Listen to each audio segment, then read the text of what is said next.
Good morning, ma'am. Today, we are excited to present our activities for the day. So we will be focusing on the session plan and Robert Gagne's 9 events of instruction. So first, the session plan is a detailed outline of our activities, objectives, and resources for today's session. So it will guide us through our learning journey and ensure that we stay on track with our goals.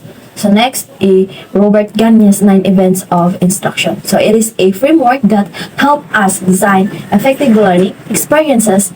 So these events include gaining attention, informing learners of the objectives, stimulating recall of prior learning, presenting the content, providing learning guidance, eliciting performance, providing feedback, assessing performance, and last is enhancing retention and transfer. So let's start our session with enthusiasm and dedication. So let's make to this learning experience engaging and productive. Good day everyone, I'm Eliza Kate Biapare from Group 4 and in this video I'm going to discuss Robert Gagne's 9 events of instruction. So we all know that Robert Gagne is known for his 9 events of instruction because it is a systematic approach to instructional design that help educators create effective learning experiences. And these events provide a framework for designing designing and delivering in a way that maximizes learning and retention. So the first 9 events of instruction is gaining attention. So capturing the learner's interest and focusing their attention on the instructional material is crucial, especially with the prevalence of digital distraction. So that is why we should explore innovative strategies such as the use of multimedia, interactive elements, or gamification because it will effectively gain and sustain learners' attention. So the next one is informing the learner of the objectives. So clearly stating the learning objectives to provide a sense of direction, but contemporary practices emphasize the importance of involving learners in the goal setting process. So the learner should be encouraged to take an active role in understanding the objectives, fostering a sense of ownership and engagement. So the third one is stimulating recall of prior learning. So activating the learner's prior knowledge to establish connections with new information, but contemporary approaches may also emphasize the importance of addressing learners' misconceptions or preconceptions. So instructional designers should consider strategies that is not only active prior learning but also help learners confront and resolve any inaccurate or incomplete understandings. So the fourth one, fourth 9 events is presenting the content. So delivering the instructional material in a clear and organized manner is essential. Contemporary practices often emphasize the need for more interactive and engaging presentation methods. So incorporating multimedia simulations or problem-based learning can help make the students or the content more accessible and relevant, and also it has a meaningful to the learners. So the fifth 9 events is providing learning guidance. So assisting learners in understanding and processing the information through guidance, examples, and demonstrations are crucial. But contemporary approaches may also emphasize the importance of fostering learner autonomy and self-directed learning. So it should consider strategies that gradually release responsibility to the learners, empowering them to take an active role in their own learning process. So the next one is eliciting performance or practice. So giving learners opportunities to apply their knowledge and skills through practice activities is essential. But contemporary practices may also emphasize the importance of authentic, real-world applications of knowledge and skills. It may also emphasize the importance of authentic, real-world applications of knowledge and skills. So you should consider incorporating project-based learning, case studies, or scenario based activities to bridge the gap between the classroom and the real world. So the seventh nine events of instruction is providing feedback. So giving learners a constructive feedback on their performance to reinforce learning and guide improvement, but contemporary approaches may also emphasize the importance of timely, specific, and actionable feedback. So you should consider or we should also explore the use of technology-enabled feedback mechanisms such as automated feedback or peer-to-peer feedback. It will enhance the timeliness and personalization of the feedback provided. So the 8-9 events of instruction is assessing the performance. So evaluating learners' understanding and mastery of the content through assessment and tests, but contemporary practices often emphasizes the need for more authentic and comprehensive assessment methods. So you should consider incorporating performance-based assessment, portfolios, or project-based evaluation to better capture the depth and the breadth of learners' knowledge, not also the knowledge, but also the skills.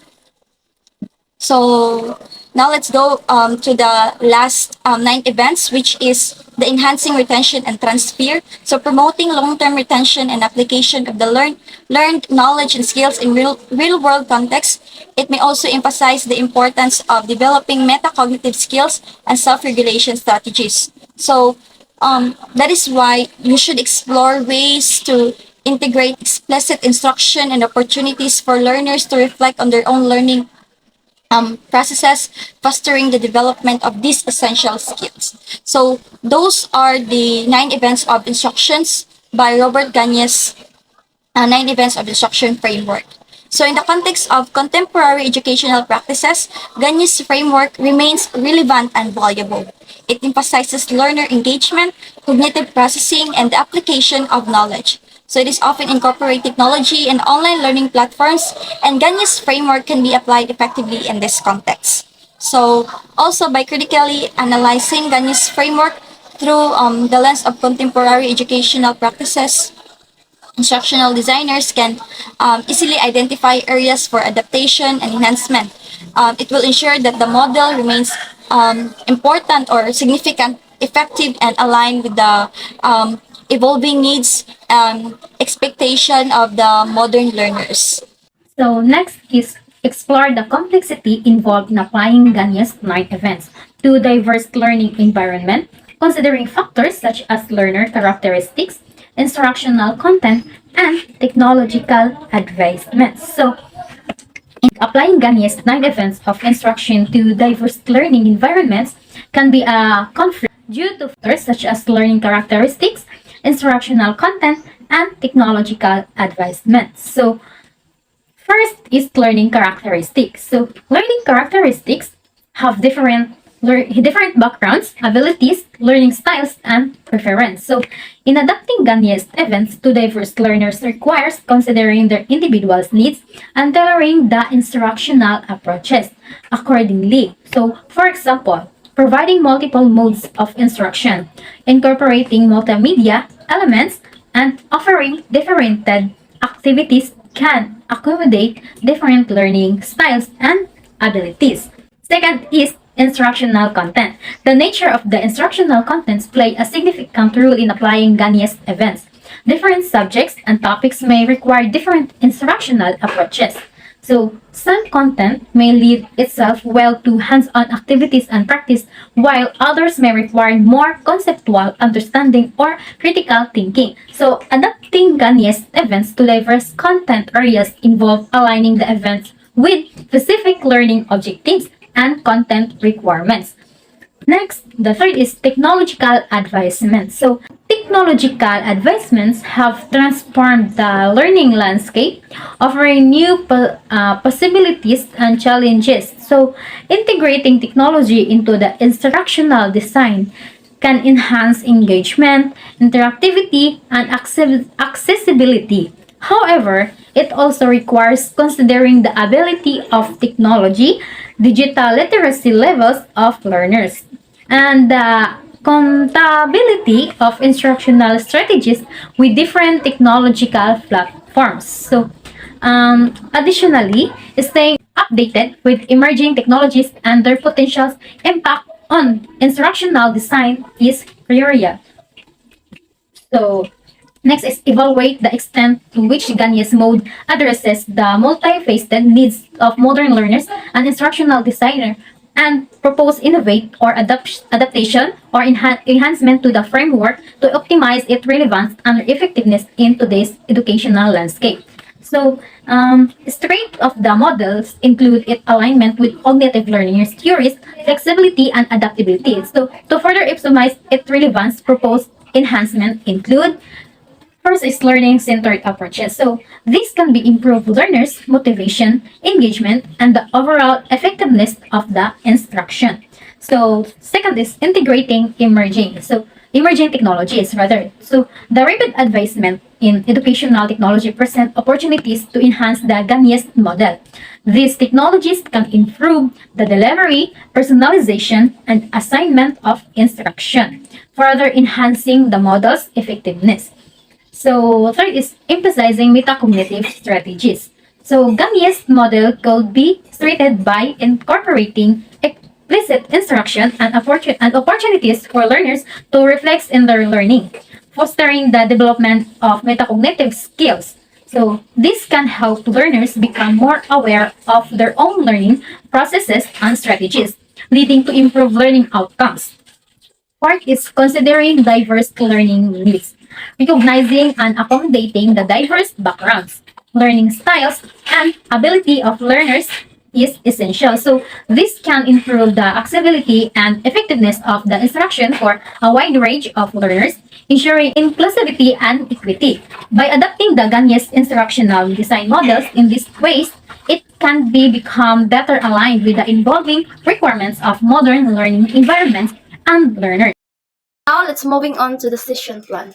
So for an educational or training session to be successful, it involves a number of key elements such as defining clear and measurable learning objectives is the first step in creating a session plan. So the objectives serve as the basis for the session guiding its activities and assessment. So additionally, the objectives must be specific, measurable, achievable, relevant, time-bound, evaluated, shared, and tracked, or the smartest. So for example, instead of saying students will learn about climate change, the smartest objective could be by the end of the session, students will be able to describe three major causes and effects of climate change. So number two, in order to maintain learner interest and facilitate active learning or engaging, productive, and or interactive activities, it must be aligned with the learning objectives. So, for example,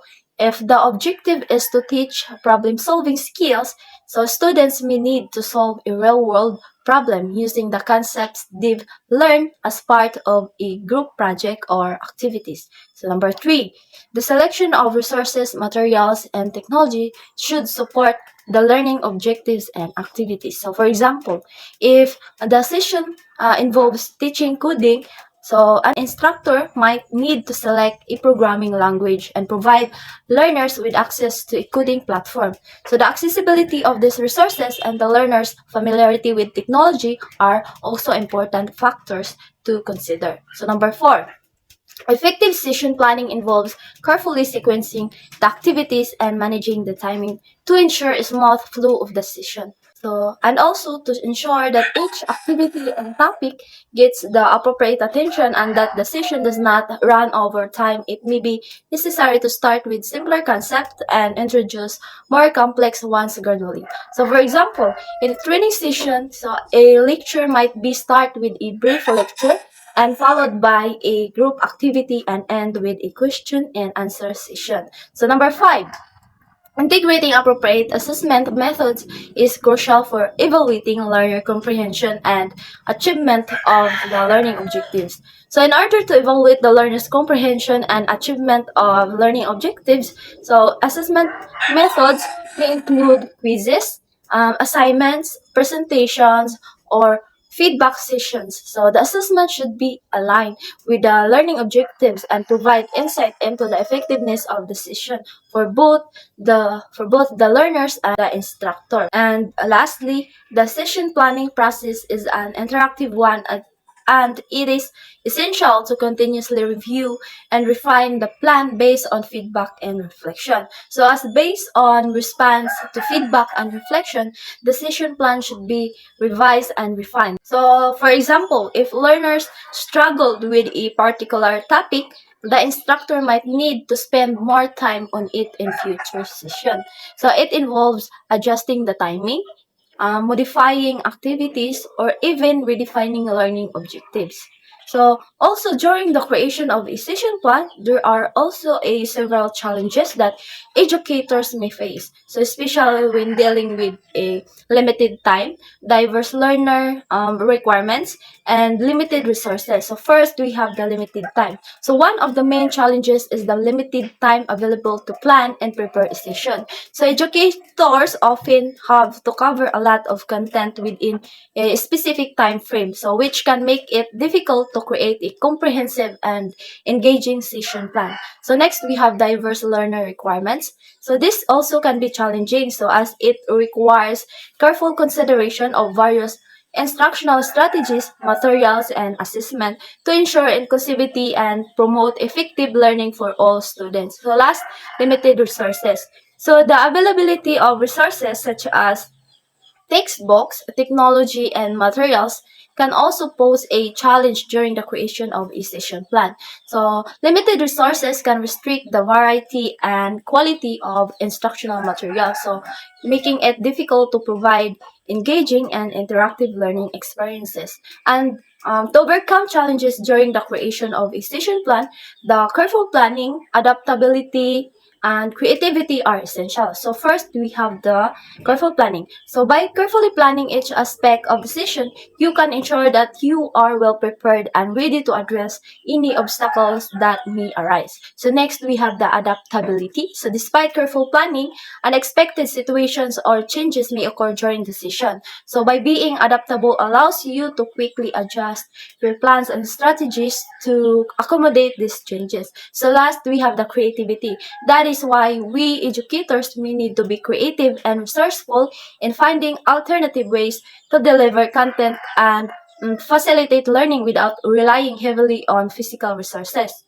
So overall, the development of a Thorazation plan is an intricate yet vital endeavor which involves defining clear objectives, designing engaging activities, selecting suitable resources, managing timing, assessing learner comprehension, and refining the plan based on feedback. Despite the potential challenges, effective session planning has a profound impact on the success of educational or training initiatives. So that's it, and thank you.